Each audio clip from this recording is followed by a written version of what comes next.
G'day and welcome to the Game Day Squad Fantasy Cricket Show. I'm Stu, that's Dill, and that's Haz, and we're the Fantasy Bros. Happy New Year, everyone, and a massive thanks for joining us once again in 2026. Whether you're tuning in live or catching the replay, you've timed it perfectly because we've got a huge show lined up for you today, where we'll be previewing both Round 8 and Round 9. So if anyone joining us live has any crucial start-sit questions, let us know in the comment section and we'll do our best to help out. Before we get to preview those two rounds, boys, Happy New Year to you both. How did you get on in round 7, Haz?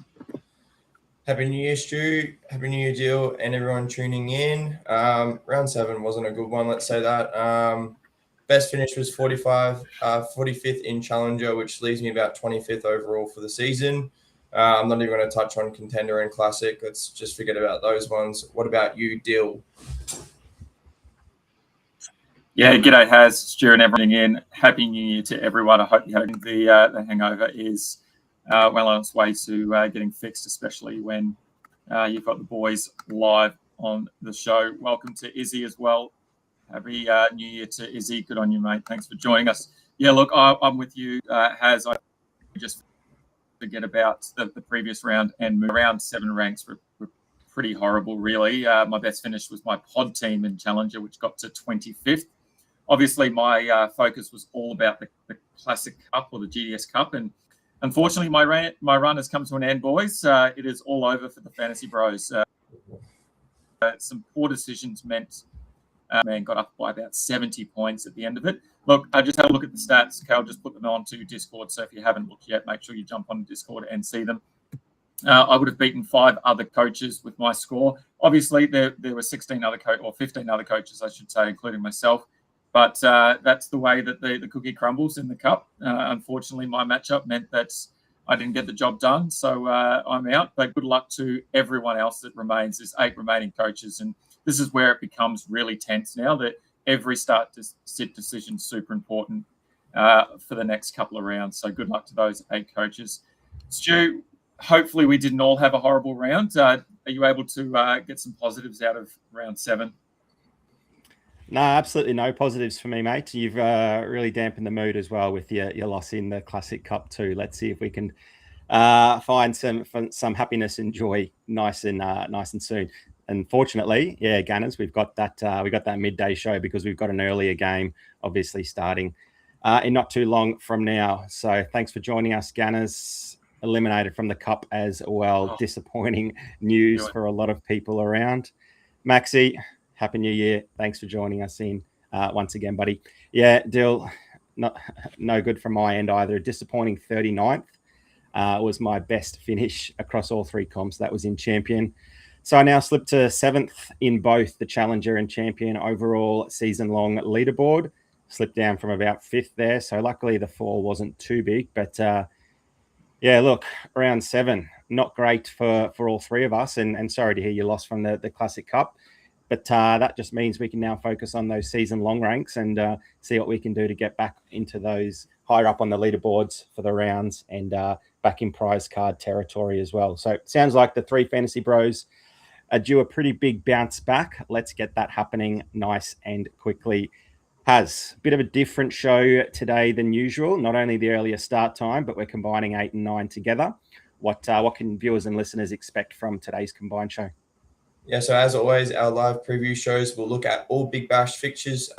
Usually we focus on one round. However, with round 8 being our doubleheader today and the next round kicking off tomorrow, we will cover both round 8 and round 9 on this show. We'll highlight our pod options for round 8 and then discuss our favorite picks for round 9 in the keeper, batsman, all-rounder, and bowler positions before sharing the Fantasy Bros consensus team of the round to see who we're keen on to roll out in our teams. Throwdown Showdown always will continue as always, and where you, the viewers, can win some handy cards for your Oz Cricket teams simply for tuning in and letting us know who you think will prevail each week. New users can sign up to GameDay Squad using the promo code SUMMER, SUMMER, in all caps, to get 3 3-player common packs, as well as a whole heap of bronze cards to get you your free-to-play starter team rolling. Stu, have you got we've got a lot to get through for both round 8 and round 9. Let's get started. Yeah, let's do it, Haz. Thanks for that. We got 2 fixtures for round 8 there on the screen there. Obviously, we've got a game kicking off at 3 p.m. So for those not on the Eastern Seaboard here, it's about in 70 minutes time. So we should see some round 8 team lists for the Renegades and the Sixers in about half an hour, maybe 45 minutes or so. But so we're back to Marvel Stadium here for this match. And I think the Renegades have had most of the games at Geelong now. So some of the scores from the Renegade players might be a little bit different here. But based on last season, the averages at Marvel Stadium were actually pretty decent. Players scored on average the second highest points across all 3 positions, and they averaged just shy of 40 GDS points for the season last year. Interestingly, first innings batsmen still only scored 23 GDS points, and the chasing team was slightly below with about 20 GDS points. So with that in mind, it looks like a bowler or all-rounder dominated fixture based on those numbers. And last season, the Renegades allowed an average of 40 points to the Sixers, and the Sixers limited the Gades to about 33.5 points. Game 2, we're off to Ninja Stadium at about 6:15. So that'll be the normal game. Hopefully everyone's got their squads in ready for the 3 p.m. First fixture. The usual game time at 6:15, we'll see the Hurricanes and the Scorchers. Weather for both games should be fine, so no issues worrying about who we're going to start or sit just in case. Clear skies for both fixtures. All players average about 37 points at Ninja Stadium, with the first innings being a little bit less. Batsmen are scoring 25 points, whereas the chasing batters are averaging closer to 31 points per match over the past 2 seasons. Scorchers have allowed 39 points to the Hurricanes players, and the Hurricanes have limited Scorchers to just 29.25 points, which I find quite surprising. But obviously the Hurricanes were super successful last season. Dill, let's start with you, mate. Based on those 2 fixtures for round 8, does anything that stand out to you in terms of the plays that we should be looking at? Obviously, a very shortened round, only 4 teams to choose from. What do those stats tell you? Yeah, firstly, obviously, the Renegade Sixers game over at Marvel, I think, as you said, it's going to be dominated by bowler and all-rounder, and I think that's sort of where a lot of my options are going in the first game. But it's the second. It's a pretty interesting between the Canes and Scorchers. So we saw them match up earlier in the season. It was the Canes bowlers who dominated in the GDS scoring then. That was at Optus Stadium. We obviously go over to Ninja now, and I sort of expect something similar to occur. So more than likely, it's going to be a really bowler and all-rounder dominated round. We obviously need to pick a couple of batsmen and a wicketkeeper as well. So it'll be really interesting to see where everyone goes with probably some limited options. But I think the pod play is going to be quite important this round. Speaking about pod plays, before we preview some of the round 9 fixtures, how about we spend some time having a bit of discussion about some of those potential pods for round 8. We won't do a full positional preview, given there's only 4 teams and we want to spend plenty of time for round 9 as well. So people who are unable to join us early this afternoon can still catch up maybe later on this evening or early tomorrow. So we'll come back to the round 9 fixtures shortly. Staying on round 8, we've got a couple of pods there on the screen. Haz, do you want to kick things off and tell us why you're putting a bit of faith in Mitchy Marsh as a potential pod this round? Yeah, absolutely. I think Mitch Marsh shapes as pretty much the definition of a pod heading into round 8. It's been a pretty frustrating start for him to start the season, registering scores of -2, 3, 20, and 8 so far. That form has seen him slide dramatically from our pre-season consensus top 5 all-rounder rankings, where we actually ranked him as the 5th best all-rounder, or we thought could be the 5th best all-rounder for the season. He's now a player who has so far failed to deliver on those expectations that we set for him. He's currently ranked as the 29th all-rounder for the season, averaging just 7.25 points per game. However, as we know, class is permanent, and Marsh's pedigree in T20 cricket can't be ignored. Few players possess his ability to take a game away from the opposition as quickly as he can once he gets going. It feels like only a matter of time before that long-awaited bounce-back performance arrives, and I've got a feeling it could come in round 8 against the Hurricanes, even though, like you said, Dill, it could potentially be a bowler-friendly matchup. So far this season, Marsh has had a tendency to be a 6 and out type player during the power play, which has hurt his scoring output. But if he can manage to survive the power play, it will go a long way in helping his score. That said, his best score of the season so far did come against the Hurricanes in their round 5 matchup, which offers some encouragement heading into the clash. However, I think that probably the most important thing is with the T20 World Cup squad being announced today and the World Cup looming, Marsh will be desperate to rediscover some form and confidence, and that urgency can often bring results. The clear risk is obviously role-based. We know Marsh is not going to bowl, so if you are picking him, it's going to be purely on his batting ability alone and hoping that he goes off. But that's exactly what makes him an intriguing pod this round. Low ownership, low floor, but genuine round-breaking upside if everything comes together. Yeah, really disappointing start to the season, particularly after that -2 one-game cameo last year where everyone was a little bit frustrated going, oh, here we go. We got the, limited overs captain coming in for a cameo. Let's see what he can do. And it hasn't gotten any better, to be honest. And yeah, definition of a pod, absolutely correct there. Obviously, the downside is capped, with no bowling. So we are relying on him with the stick, but he has shown in the past, in all formats, that he can absolutely go nuts in any given opportunity. It's just a balance. Do you go for someone who's only scoring points with the bat, or maybe someone who's not quite as talented with the bat, but getting plenty of overs with the ball? And for me, that's why I have to look past Mitchy Marsh until he can show some glimpses. You're a brave man if you want to go down that route. So let's see who's going to be brave enough to follow Haz. Thanks for that pod there, Dill. Well, mate, tell us about Shawnee Abbott.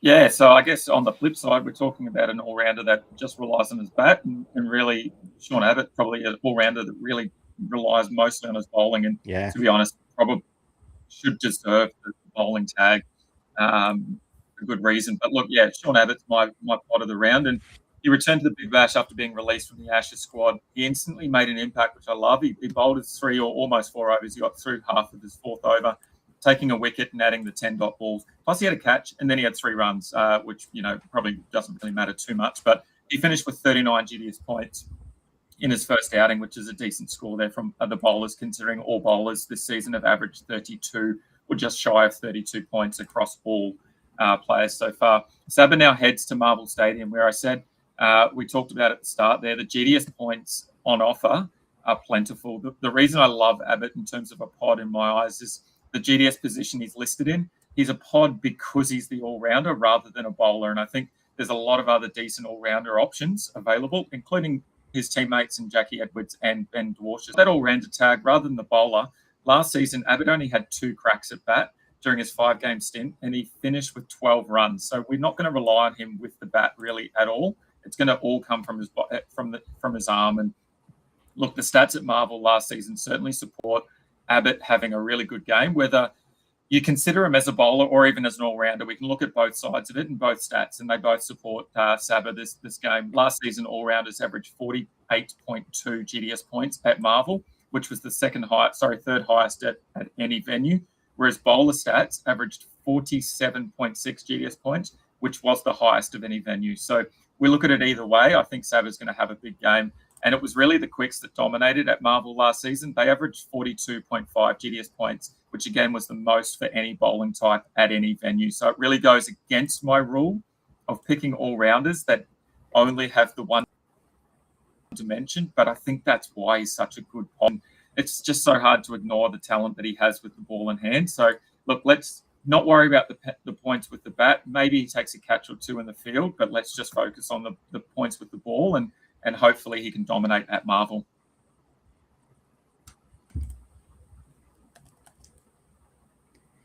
Yeah, mid-season positional upgrade for Shaun Abbott would be pretty handy, wouldn't it? I'm not sure that is going to happen, unfortunately.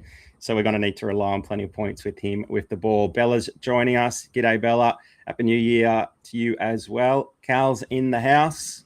Happy New Year, Cal. And Maxie, he's a big fan of the Shaun Abbott shout. I think a few of us pretty keen on Shaun Abbott in this shortened round as well. Boys, for me, the one man on screen we haven't spoken about yet, Jake Fraser McGurk, I think he's the absolute boom or bust type, point of difference type play in a shortened round. Obviously, if it was a much longer round, it'd be a lot harder to go that way. But he's a man that's done nothing, let's be honest, this season so far. He scored just 35 runs in his 3 knocks, which would actually have him second only on the bowler only list, alongside Chrissy Green, tied with 35 runs, and behind Xavier Bartlett by 3 runs.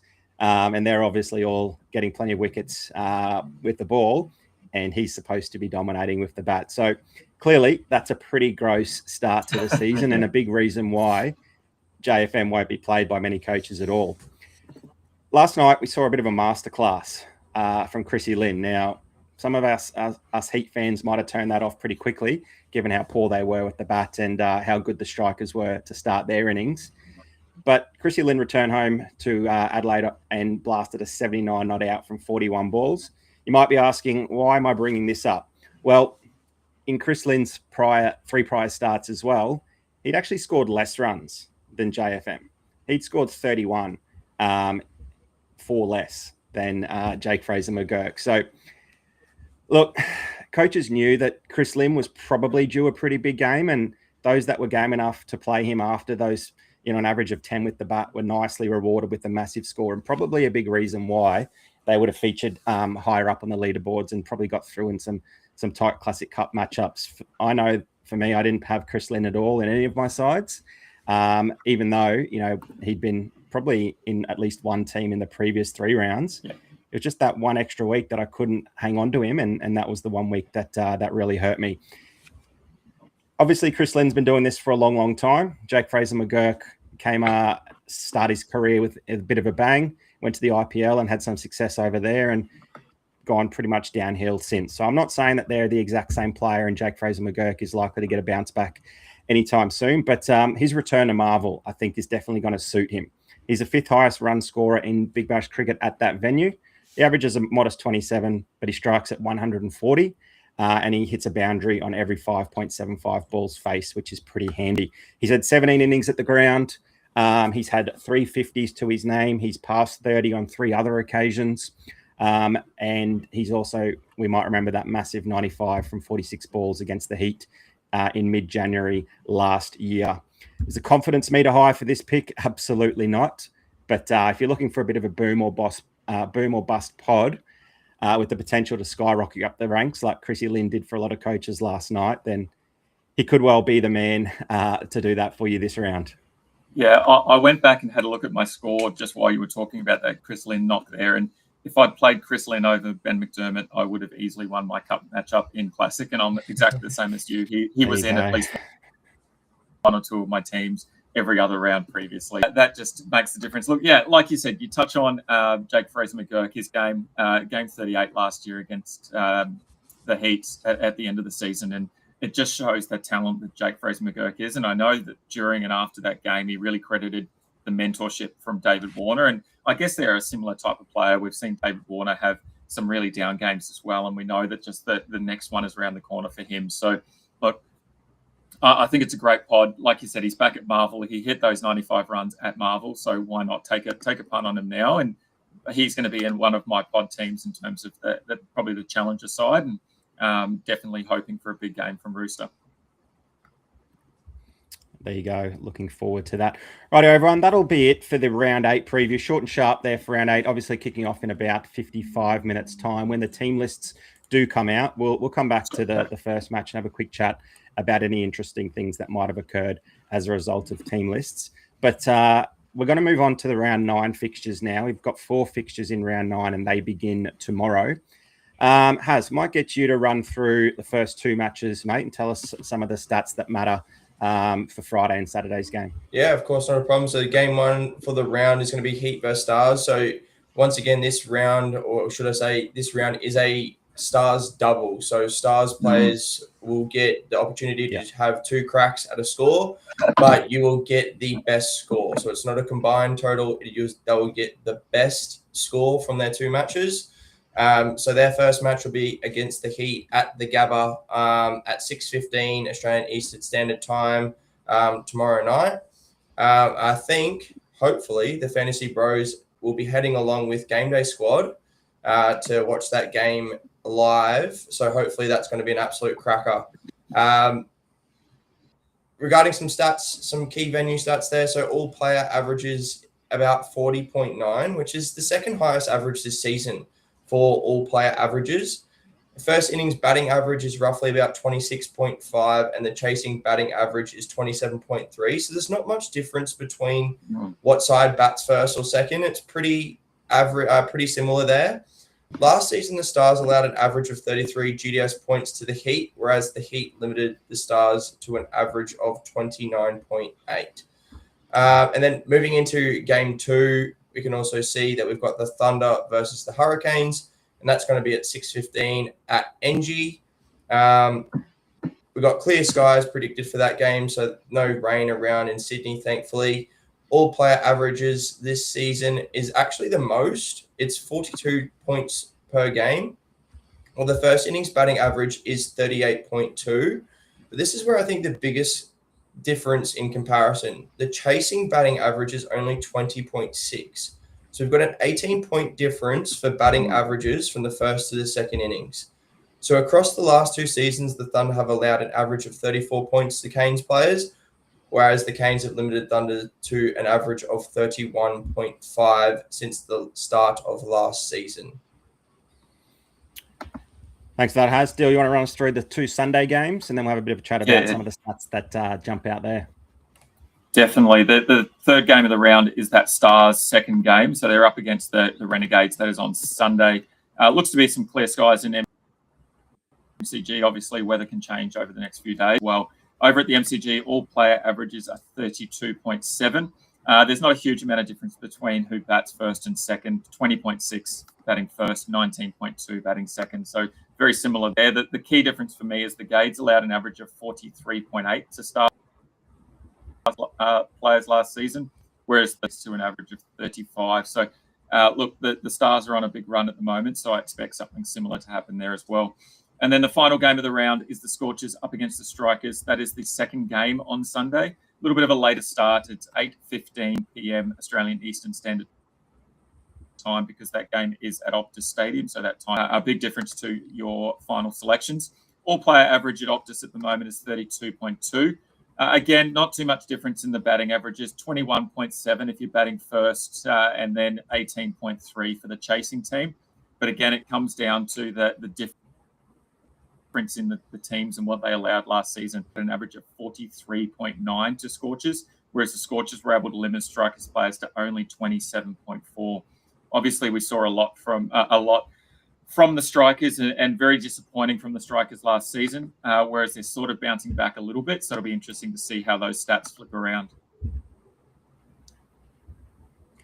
Yeah, wow, that's quite interesting. The stat that sticks out for me is definitely that Thunder versus Hurricanes, where the bat flip might be super important there, and seeing which team bats first, they might have a much better opportunity to score some points, and some coaches might want to have a think about starting some batsmen in the second innings based on those stats. Obviously, they are stats, and obviously, if you just base your whole team on stats, which we do fairly often, can definitely crumble pretty quickly. And playing no Chris Lynn last round is a bit of a testament to that. So, yeah, that bat flip down at NG will be pretty interesting. I might be less inclined to start a Hurricane bat up there if they're batting, if they're chasing. So that might need to occur. And if we move on to a Thunder player, some are doing really well, some aren't in a lot of form, some are up and down. And then if we want to move over to the Scorchers game and Strikers, some of the batting points in the first and second innings are pretty low as well. So coaches might want to be targeting the Gabba and the Gabba game early to get plenty of batsmen there, and then seeing what can happen later on for the other matches. But yeah, that bat flip should be super interesting.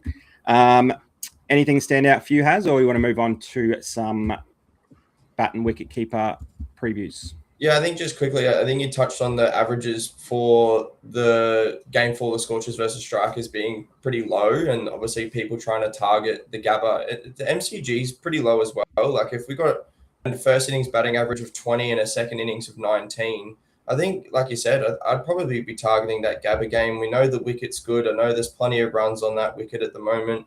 So that's probably where, if you're looking to target batsmen, that's probably the game to do it. But if you're looking to target bowlers, the other games might be to do it. It could be a bit of a play based on the game and what the stats say. All right, beautiful. Let's jump into those round 9 positional previews then. Of course, we spoke about the round 8 pods already. Round 8 commences in 50 minutes time, and round 9 will commence tomorrow on Friday. So make sure that when you're following along, you know that we're talking about the round 9 fixtures on screen. And for those listening, got the top averaging players in the bat and wicket keeper position, with Cooper Connolly highlighting that and going from strength to strength. Sammy Harper, gee, who would have thought we'd have his name on that list halfway through the tournament. Timmy Seifert still ticking along nicely. Matty Renshaw and the Heat coming slowly back down to earth. And Finn Allen looking pretty solid there with a 57-point average. Haz, let's start with you, mate. Who are you looking to target in the bat wicket keeper position and why? So it is going to be that guy, Finn Allen, your favourite New Zealand player. He is averaging 57 points so far this season, and it's highlighted by that massive 106 point performance against the Heat. But just as importantly, he hasn't dropped below 30 points in a single game yet this season, which is probably a bit of a indication that he might have come a little bit, learned a little bit from last season in the Big Bash, and is not just a boom or bust type player. And we can actually rely on him a little bit more from a GDS perspective. So he meets the Strikers this round, a team he had success against last season despite some low scores. He posted scores of 68 and 35 in those 2 matchups. That 68-point effort came from a half century that included 4 fours and 3 sixes. So we know that the upside with Finn Allen is very obvious. Yeah. But like I said, it's that his floor this season is probably a little bit higher than it previously was. So even when the runs haven't flowed freely, he's continued to find ways to score. His fielding has been pretty good so far this season, with 4 catches, 2 with the gloves and 2 in the outfield, providing a reliable floor when the bat doesn't explode.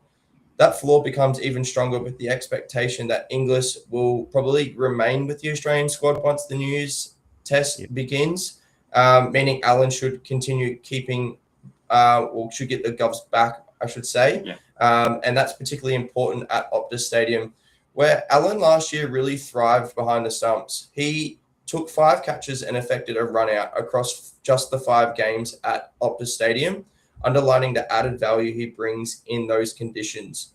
At a venue he's become familiar with, and while in solid form, he offers both a ceiling and reliability, which I wouldn't have thought that Finn Allen in the same sentence would provide. Reliability and a ceiling.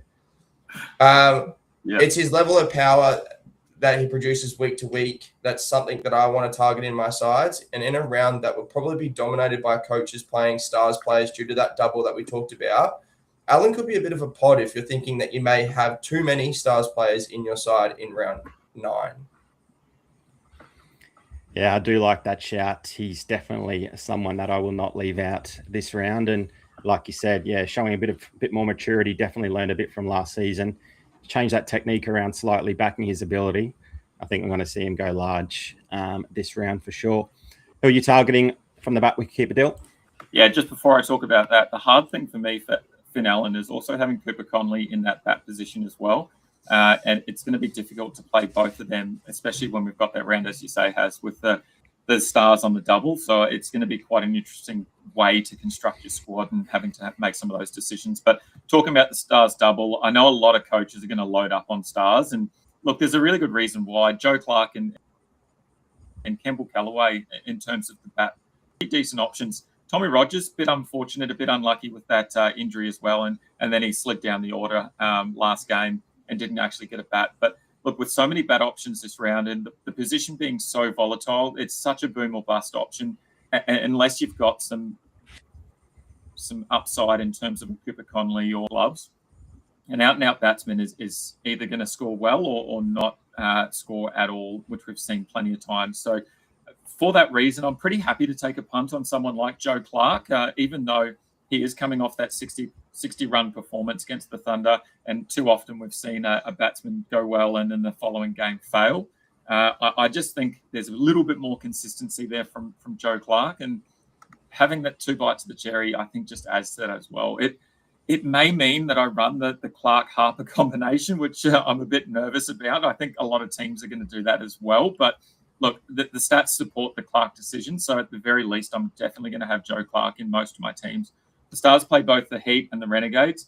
First up, they've got the Heat, who have allowed an average of 45.1 GDS points to batsmen this season, which is the most in the comp. So when we're looking at that back wicket-keeper position, they're allowing quite a lot of points. Break that down further. It's all the top order that be doing the damage. The top order have been averaging 66.2 in terms of the openers when facing the Heat, and that includes people like Consta scoring 79, Lind scoring 72, Allen scoring 106. So it's all about that top order against the Heat. They're just not able to get them out in that early power play and then in the next few overs. So I'm really keen to target him then. The other game as well, that second game against the Renegades, could be just as fruitful for the openers. The Gades have allowed 50 GDS points to opening batsmen. So with 2 bites of the cherry, as I said, I'm happy to go with one of the Stars batsmen in my lineup. And look, I think Joe Clark's as good as any. He's going to be, whether it's facing the first ball or in there with the second at the other end, I think it's going to be just as important. And I think I'm preferring to go him over someone like Campbell Callaway or Tommy Rogers at the moment, just because they're likely to slide down the order a little bit. So, yeah, Joe Clark for me. And like I said, pretty nervous about potential Joe Clark and Sam Harper double. I never thought I would say that out loud, but let's go. Let's jump on the train. Let's do it. Yeah, I think a lot of coaches are going to be in the same boat, looking at their teams and going, what am I doing? But the numbers certainly back it up. I don't know if we'd go the same route if the Stars didn't have the double, but that obviously makes things a little bit more appealing, given that if they fail once, then they've still got another bite at the cherry. So that's why I think, a lot of coaches will have a few extra in their squads for this round. I'm gonna do it, boys. This is probably the curse that we all need. But look, honestly, how good is Sammy Harper looking? And don't let the stat center fool you either. It says he's sitting second for the most runs with 194. That's just 8 runs behind Matty Renshaw. But Renshaw has actually had 5 hits compared to Sammy Harper with just the 3. For context, Sam Harper only scored 153 runs in 11 matches last year. So he's already outdoing that number by 40 runs and counting. This season, Sam Harper's scores read: did not bat, 55, 110 not out, and 29 not out. I mean, his average run scored for the tournament is literally 194. He could get out on the first ball of this match, and he'd still be averaging 97 with the bat. I know Bradman was good, boys, but geez. In all seriousness, look, Harper will be featured in my lineups, and it's actually not as scary as it seems. Like you mentioned earlier, Dill, the Stars have 2 matches, meaning that we're going to get those 2 bites at the cherries and get the best individual score that those players can hit. So he's just hitting the ball so cleanly, isn't he? He's got so much confidence at the top of the order there. It's tough to bet against him with the form that he's in, but it's going to be even tougher given that he's got 2 bites and 2 opportunities. So, yeah, you're going to be a pretty brave man for leaving him out when probably 2 rounds ago you would have been a pretty brave man for putting him in. Yeah, 100%. And I think it's all off the back of the whole Stars performance as well. The bowlers have been going really well, and then the batsmen, as a result, have had that confidence to just go out there and do their thing. So I think, as a whole team, look, they might finally put it together for a whole season and end up with their first win of the tournament as well, winning the whole thing. So, good luck to them, and good luck to anyone that does do the Harper-Joe Clark double. Yeah, they certainly are going along quite nicely. Probably 5 or 10 minutes away from the bat flip, boys. So we'll get some team lists shortly. Let's get straight into the all-rounder position. On screen, for those listening, we've got the top averaging all-rounders. Jackie Edwards continuing to succeed there. Marcus Stoinis in number 2 with an average of 79. Matty Short, 76. Wildermuth, after averaging 100 through 3 rounds, is slowly coming back down to the rest. Still sitting there at an average of 76. Chrissy Jordan, 65. And Jamie Overton with a nice score last night to bump his average back up above 60 to 63. Who are you looking at in the all-rounder position, mate? We'll continue on with this Stars theme, my all-rounder this week is going to be Tommy Curran, and it basically comes down to the form he's showing with the ball and the matchups he's walking into in round 9. Curran's so far been really good this season, producing a low score of just 25 across his 4 games. He's taken at least 1 wicket in every match, including 3 wickets in 2 of those, which highlights just how reliable that role is and has been for Tom Curran this season, and the Stars, as we've talked about. They've been so good so far this year. He also brings genuine ceiling. He best shown by his 103-point performance against the Sixers in round 5. That score included 3 wickets, a maiden, and a catch, perfectly showcasing what happens when everything clicks for him. And the matchups only strengthen the case for Tom Curran this round, regardless of the double. The Heat have allowed 41.8 GDS points to all-rounders this season, while the Renegades have been even more generous to all-rounders, conceding the second most points in the competition at 48.4. So, because he gets 2 cracks at that cherry, hopefully he'll be able to put at least 1 decent score on the board. So that alone puts Curran firmly in play. But when you lay in that current role, it just gets even better. Now, we know that he's pretty reliant on his wicket-taking ability so far this season. And with that Stars batting lineup in pretty red-hot form, he hasn't had many opportunities with the bat. He's had 1 bat for 2 runs. But that simply doesn't really matter. He's bowling the key overs. He's averaging nearly 10 dot balls a game and consistently finding ways to break those partnerships. So, as I said, with that double game where his best score will count, I think he's a very safe play this week, in once again a pretty loaded all-rounder spot. I'll be putting in Tom Curran in most of my sides this round. Yeah, I like that, Huz, and very similar to what Dill was talking about with Shawnee Abbott, that probably relying more on him as a bowling all-rounder and making sure he can get the points with ball in hand. But he's definitely proved that, and the Stars have a clear plan for Tom Curran now, don't they? Bowling that first over, he's been really dangerous, obviously, with that maiden over a couple of starts ago. And then he's also bowling some key overs, which are really conducive to wickets as well. If the Stars end up batting first eventually, and if they post a massive total, even better for their bowling outfit and even better for Tommy Curran. He might come in for a bit of a late cameo in the first innings and then help defend a nice big total in the second innings. So, yeah, the likelihood of that happening at least once over the next 2 rounds, I like it. So, I think Tommy Curran, good shout. Where are you looking, Dill? Yeah, look, I know we say this each and every round, but the all-rounder position is probably the hardest to pick this round, more so than any other round.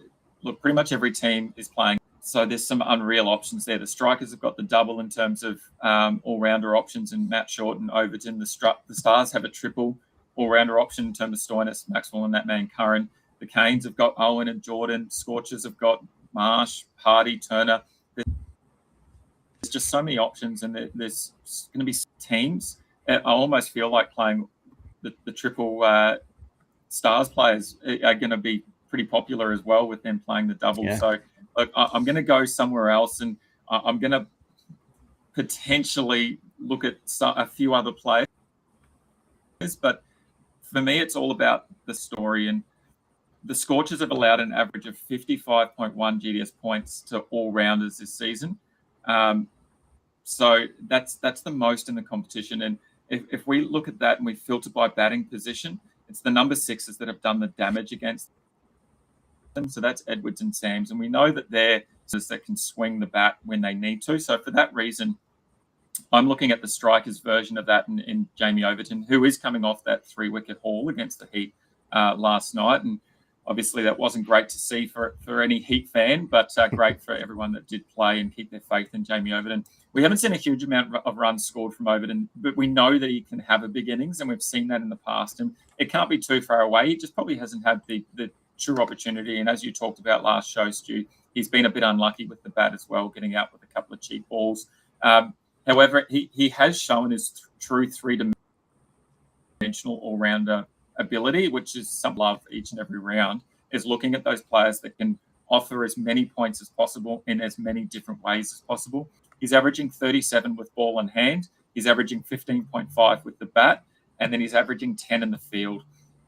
Putting that in perspective, the only other all-rounder that is averaging more than Overswill, averaging 11 GDS points per game with catches and runouts. So I think that's a really key stat for me as well, that Overton, we saw it last night, he took 2 catches. He's always in the game. He's there and thereabouts. He wants to compete. He's so keen to get involved. And I think it just makes option for me to go and plug and play Jamie Overton now pretty much each and every week. The hard decision then comes in. Do we play Matt Short as well? Do we play Maxwell as well? Where are we looking for our 4th option when there's so many elite players to go from? It's hard to pass up on Jamie Overton, though, so I'm going to throw him into at least 1 or 2 of my lineups for sure. Yeah, and you didn't even mention the top overall point scorer in the all-rounder position in Jack Edwards, and trying to find a spot for him as well. So round 9, yeah, going to be super interesting there for the all-rounder spot, particularly given the stars are on the double there. Got me on in the house. Thanks for joining as always, buddy. A little bit late. Yeah, that happens. Probably a bit of a busy night last night, but an earlier start as well, given the 2 games, and we've got the earlier start as well. Boys, it looks like we have got a toss, so or a bat flip, and I will get to my all-rounder start for round 9 shortly. But let's just spend a moment here to chat about today's game. Has anyone got team lists, actually? We do know that, here we go, Mel's coming in with the goods. Yeah, G'day, Mel. Thanks Mel, for joining us. As always, the Sixers, surprise, surprise, they've won the bat flip, and they are going to bowl first. We've got the Renegades 11 here on screen. Not in batting order again. I don't want to make any jokes at this stream because don't do that. We got in trouble last time. Of course. So that is the 11, but it's definitely not in batting order. Although it would be great, wouldn't it, boys? Anyone got a Sixers lineup? I haven't seen anything We'll yet. keep that on screen for now then. Are there any changes? Spores. Zampa's out and Spores is in. And Spores is in. So the one change there. Boys, what do we think about, what do we make of AJ Ty? Obviously, not with the team to start the season. The Renegades are down on a few troops, and gee, he looked pretty handy, didn't he? Yeah, I think he did look actually really good, considering he's pretty much come from no cricket at all, and he really all-round performance. He swung the bat for a couple runs. He bowled really well. So he's definitely someone that I'm looking to play in round 8. Dill, are you going to run out an AJ Ty? Yeah, it's hard.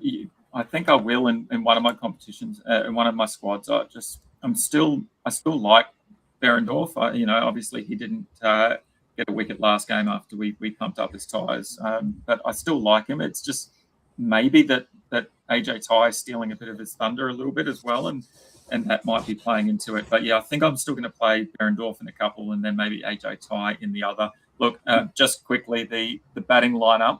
It looks like Brown and Seifert opening, Rizwan with the gloves at the first drop. Fraser McGurk, Peake, Hassan Khan, Spores slots in there, and then Sandhu, Ty, and Berendorf, which you're just putting up on screen now. So not too much change there. Pretty similar. I guess the question mark is over. Do we go with Will Sutherland as our 4th all-rounder? Is that an option that you're looking at again after his success last week or last round? Yeah, for me, I'm pretty keen on Will Sutherland, particularly given what's happening with the ball there at Marvel and the opportunities for the all-rounders, both with bat and ball. Plenty of runs can be scored on that deck, but also a lot of wickets can get taken as well. I think I had a look at some numbers earlier, and there were about 160 runs scored chasing, and 6 or 7 wickets down as well.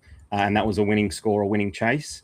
But the team chasing still lost plenty of wickets. So hopefully we're not going to see a match where, a bit like last night, where the batting team in the second innings coasts to a victory and only loses the 1 or 2 wickets. We know that Will Sutherland and the Renegades batsmen are going to get an opportunity there, but it looks like with the Sixers bowling first, I think that the Sixers are going to, the Renegades might have to bat really well in order to put a defendable target on the board, so that the likes of Will Sutherland and Jason Berendorf come into play. I would have probably preferred that they had have bowled first to guarantee those overs. So a little bit less excited about them now with that in mind. But yeah, look, who knows? Yeah. And I've just got the Sixers team through. Not too much variance there. The key one that I'm going to bring up in a second is that Hayden Kerr is actually at the end of the order. You've got that there. So Hayden Kerr listed as 11th. Do we think that's going to stay? That's surprising, or do we think that he's going to move up the order at some point? Well, yeah, so many of those players can float, can't they? We've seen Benny Dorcius come ahead of Jack Edwards in the past as well to pinch hit. Shawnee Abbott is just as capable. Hayden Kerr's probably even better than him. Yeah. Gee, that's a pretty awesome batting lineup if they are going to need it in the second innings. But what do I got there? 1, 2, 3, 4, 5. Yeah, so still the 5 or 6 frontline bowlers. So we should still expect 4 overs from the likes of Jack Edwards. Ben Dorsch will be pretty popular. Shawnee Abbott should get his 3 or 4. Hayden Kerr could be a bit of a pod for those looking to take the risk as well. What are your thoughts there, Dill? Just quickly, and I might be wrong here, but is there anyone in that Sixers lineup that is just an out-and-out bowler for GDS? I think they're all rounders, if I'm not mistaken. What's Benny Manenti? Maybe Ben Manenti might be. Del Davies is either way. I think that all that does is just to be able to pick some bowlers for this, for the round. I think that they've actually just played into our hand quite nicely. We can just fade Sixers bowlers completely because they don't have one, and we can just focus on the other 3 teams and put together a nice bowling lineup. So something like what Mian said earlier, playing potentially together, I think could be an option as well. Although they're not bowling first, so that, as he said, it might be a little bit more difficult. But yeah, I really like that the Sixers haven't got an actual bowling player for GDS purposes. Yeah, that is quite surprising, isn't it? Just showing how versatile and flexible that side is, that they can get it done with both bat and ball. Yeah, that's the interesting point there, Mian, isn't it? That the Renegades aren't bowling first. So, yeah, if they don't put on a big enough total, they're not going to have a lot to defend. But if you flip it around, if they bat well and put on a huge score and the bowlers have plenty to bowl at, could be plenty of wickets for those two. And Will Sutherland, yeah, makes things tough. All right, boys, anything more on those two on that match before we continue the round 9 fixture preview? No, we're good. No, let's go. Righto, so we just finished talking about a couple of all-rounders. Dill spoke about Jamie Overton and has Tommy Curran. Boys, I'm going to follow in the theme of from Has there, who talked about Tom Curran. My all-rounder is going to be Glennie Maxwell. So similar to Sammy Harper, I love the upside that Glenn Maxwell brings to this round, where we only need him to go off and score well once. His GDS scores have obviously been pretty underwhelming so far, with 30 points, 4, 30, and then recently a 60, where he spent some valuable time in the middle. He looked unreal when he moved to number 3 just to get some time out there in the middle. He was just having fun. He scored 39 not out off 20 balls and was hitting them to all parts of the ground, which proves that he's definitely still got it. He hasn't lost it. We just haven't seen it enough this tournament. We've been mostly relying on fielding points. But the most interesting part about that is simply because I think the game script has been against him for a big part this season. And what I mean by that is that the Stars have bowled first on each of those occasions, meaning they're yet to bat for a full 20 overs and post a big 20 over score. They've obviously been really good with the bat, and the top order has been going along nicely. And if they've struggled, then Stoinis has come out there and got the job done. We saw a big innings from Campbell Kellaway as well. There hasn't really been that need for Glenn Maxwell, apart from once when he came out in that second innings and had that disappointing 4. But look, surely we're going to see that at least once the Stars lose the toss and don't opt to bowl first. The moment their opposition team wins the toss, they're certainly going to send the Stars into bat, and that's going to be great for the likes of Glenn Maxwell and even Tommy Curran, who might get a late order cameo later on as well. So this is really important because it means Glenn Maxwell will come in at the right time. He'll either move up the order and consolidate a really nice start from the top order and probably form a nice middle order partnership there with Marcus Stoinis. Or if they're going along really nicely, he'll be held back later on into things where he can come out during the power surge and the last, handful of overs where he can just go absolutely nuts. And he only needed 20 balls to score 40 last innings. He's certainly capable of doing that again. So when that power surge is happening, the field is obviously up, and that's where he can manipulate the ground.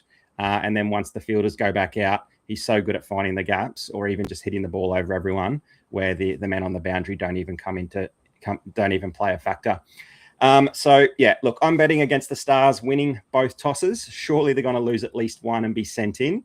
This is where I expect Maxwell to star. If not, again, we're going to need to rely on him in the field and maybe getting a couple of cheap wickets does bowl. But look, there's safety, given that he's got the excellent hands in the field. But look, dare I say it, the big show may just feature in all three of my teams this week purely because he's surely going to get something done with the bat. If he's doing well with the bat, chances are he does pretty well with the ball as well. What do you make of that, Dill? Yeah, look, firstly, I want to go back to what you said about his quick 39 off just 20 balls. I think I put it into Discord. Was one. The game really, to be honest, was wrapped up. There was no way the Stars were losing that. And look, it's great for Maxwell to come out and show off his skill and his talent when the game is already won. But I want to see it when it's in the hard overs, when he's doing the hard yards. We haven't seen that from him yet. And as you said, he got out cheaply with that 4 because, I mean, that was his fault as well. He didn't really run the second, and then he put himself on strike and he got out. So, I want to see more from him. I think it's easy. It's not easy, but it's easier to come out when the game's all wrapped up pretty much, and you're just trying to get the rate up for the end of the season. And he comes out and smacks 39 really quickly off 20. I feel like there's a host of options that could have done that as well.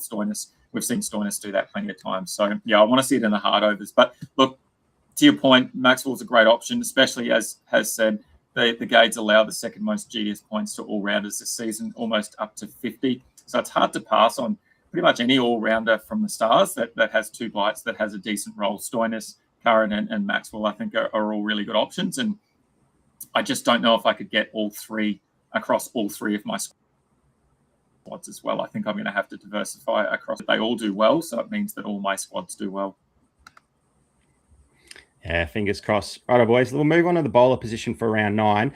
Just a quick round 8 bowler query. I might answer this quickly, and then anyone else can jump in with any of their thoughts. But Miana's asked about he probably only wants to play one of Behrendorff and Ty. If we had to choose between the two and make the tough decision to leave one out, where are we leaning?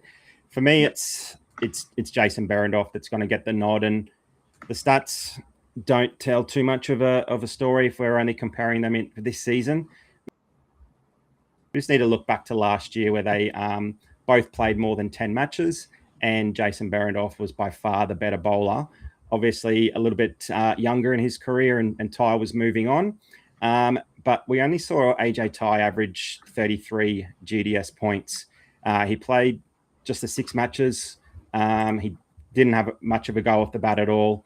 He took the 5 wickets in those 6 matches, but we got to remember that Jason Behrendorff was the leading wicket taker, and he was outstanding for the Perth Scorchers, where he just took, I think it was 18 or so wickets. So with that in mind, we know that Behrendorff is going to bowl some of the tougher overs early on. If you think he might be able to do a little bit with the ball early on, and then later on during the surge, versus AJ Ty probably getting some of those middle type overs through the middle of the innings, where the batsman might be trying to pluck some singles or maybe trying to consolidate and hit out, and that's sort of where AJ Ty can. I know I'm sitting on the fence slightly there. Jason Behrendorff, obviously the more quality bowler and recently the bigger wicket taker, but AJ Ty probably a bit of a stretch from his peak performance. You two think something similar, or are you going to take the risk in AJ Ty instead? No, definitely. No, I'm sorry, Haz. I'm gonna stick with you as well, Stu, in Behrendorff. Just looking at stats as well, if Mian needed some more. Not once did AJ Ty take more wickets than Jason Behrendorff last season, and it doesn't look like he had more dot balls either. So Behrendorff is able to take more dot balls and take more wickets than AJ Ty across the games they did play together last season for the Scorchers. So I would expect something similar from the Renegades. Sorry, Haz, what were you going to say, mate? I was going to say if Jason Behrendorff is actually my target bowler for round 9, so I think this might actually help the conversation a little bit for Mian. It's round 8 relevant as well, but if we're looking at Behrendorff versus Ty and what their role is within the side, I think Behrendorff's definitely a guy for round 8 and probably round 9 as well.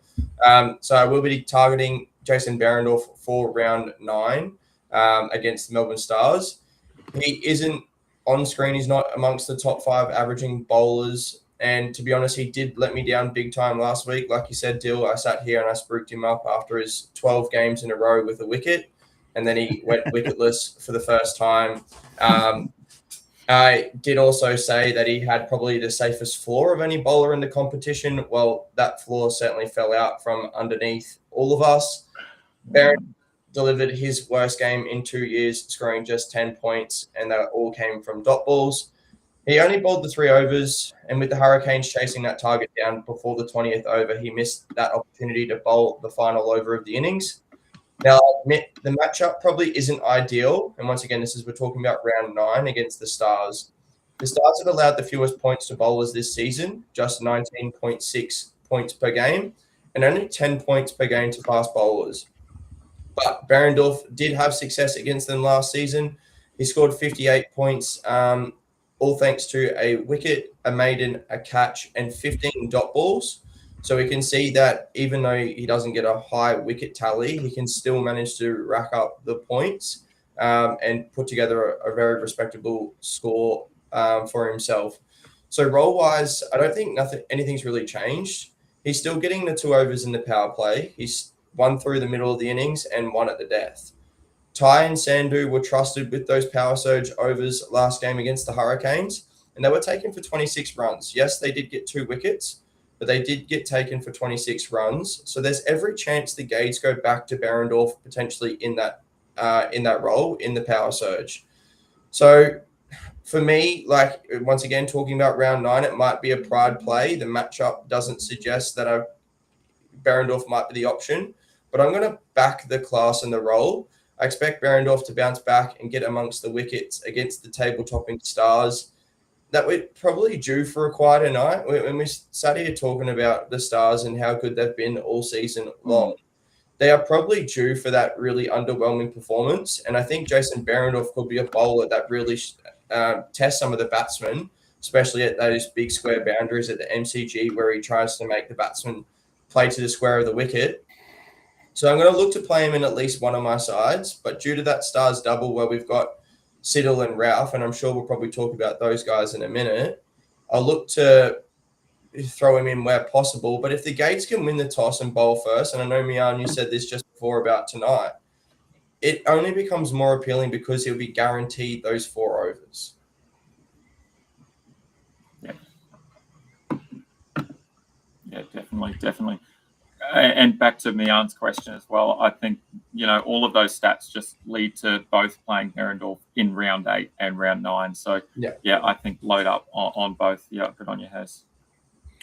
Yeah, beauty. Love that. More confident, obviously, today than bowling against the Stars, but you've spot on there, Haz. I think we're every chance of seeing that happening.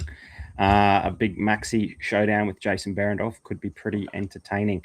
It's just tough when you've got both in your side and you want Maxi to score runs and a Behrendorff wicket. Isn't that the hardest thing about GDS cricket? Anyway, Dill, who do you like in the bowler position, mate, for round 9?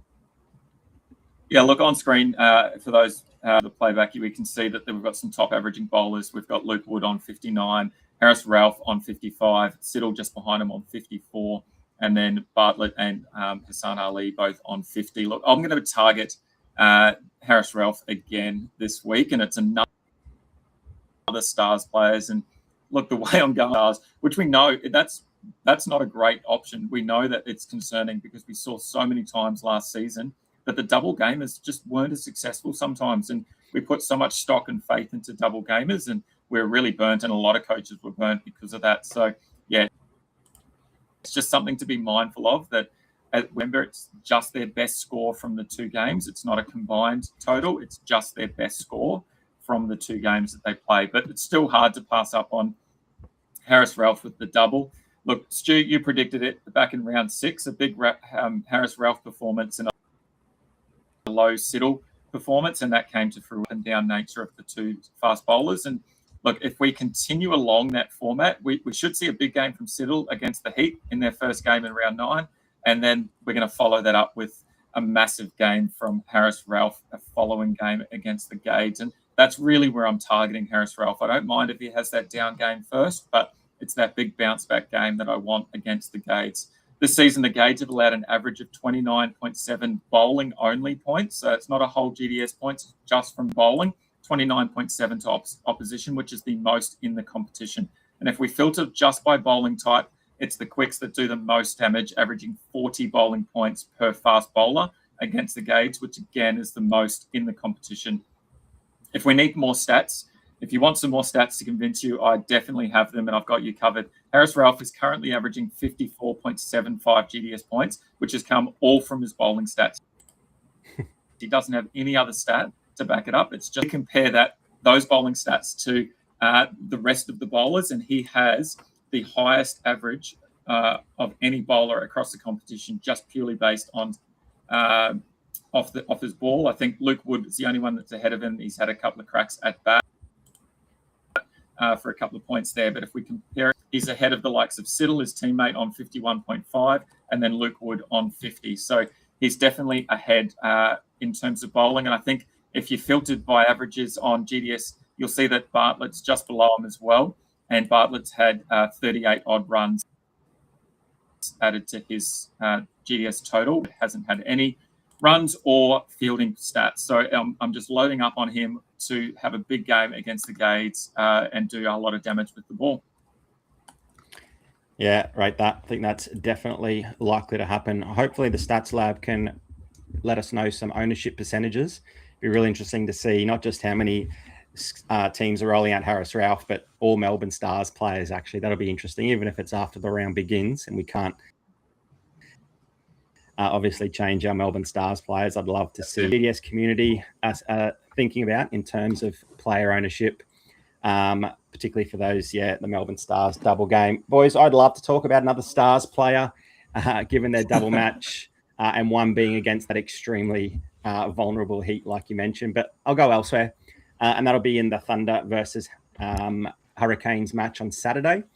Now, after a slowish start to the tournament, Canes leggy Rashad Hussain has been ultra impressive. He only took 3 wickets in his first 3 matches before he returned figures of 3 for 33 against the Scorchers over in Perth, and then 2 for 34 against the Gades. He's got an average of 64 in his past 2 matches. He's really starting to find some rhythm and taking some nice wickets. Batsmen are sort of trying to move the score along and go after him a little bit. And he's bowling in tandem really nicely with a number of the other bowlers down there in Hobart. And I think they're starting to put things together after a bit of a slow start. He now gets to play on what we can consider arguably the most conducive surface to spinners. And we know that the bowlers are scoring plenty of runs, plenty of GDS points at NG Stadium. We saw 18 wickets fall in the most recent Thunder versus Scorchers match. So every chance we see plenty of wickets tumble once again, and Rashad Hussain will definitely be amongst them if that is the case. He obviously plays this evening against the Scorchers at Ninja. So if he gets another multi-wicket game, he probably won't be around 9 pod that I'm hoping for, but I won't be complaining tonight. If he does go quiet and only gets a wicket, he might be less on the radar of some coaches. I think he's primed for a nice big score against the Thunder later on in round 9. Yeah, look, just quietly, I do hope he has a big game tonight because I'm actually playing him in a couple of my squads. So, hopefully he has a big game. But yeah, we'll wait and see. Rightio, on screen for everyone playing at home, here are the Fantasy Bros consensus round 9 team. Obviously, we haven't taken into consideration round 8, due to start.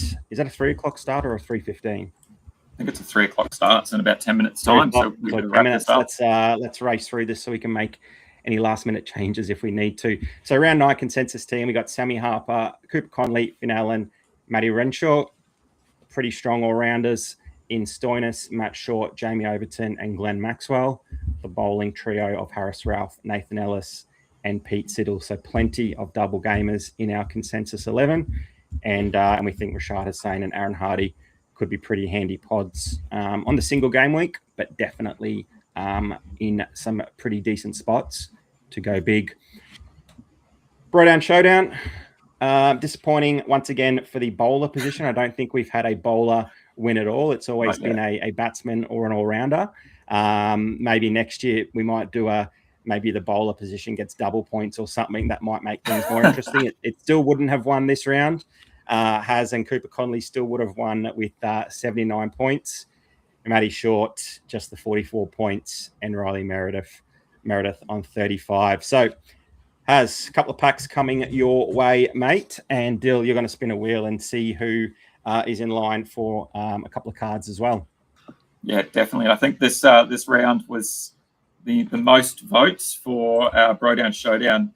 If you voted for Haz, you'll see yourself on screen on the wheel. We've got Coach Stephen, TC Triple B, Maxi, Mianji Gaming, Cozzy, and NRL D3F. Boys, can you see that on screen there? Yes.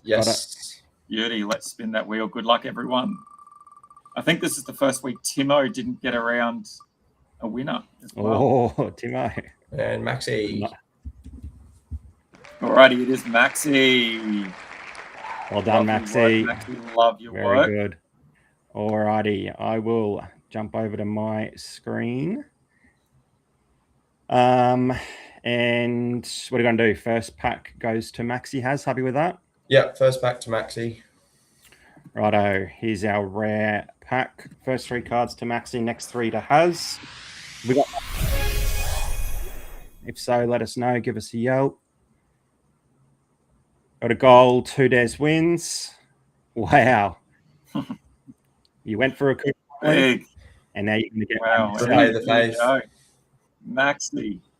And Travis had some news coming out today. I think gents probably unlikely to play for the Strikers this season. I think he's pretty keen for a bit of a rest after the Ashes, but he might be hungry, and the Strikers might need him. We'll wait and see. But well done, Maxi.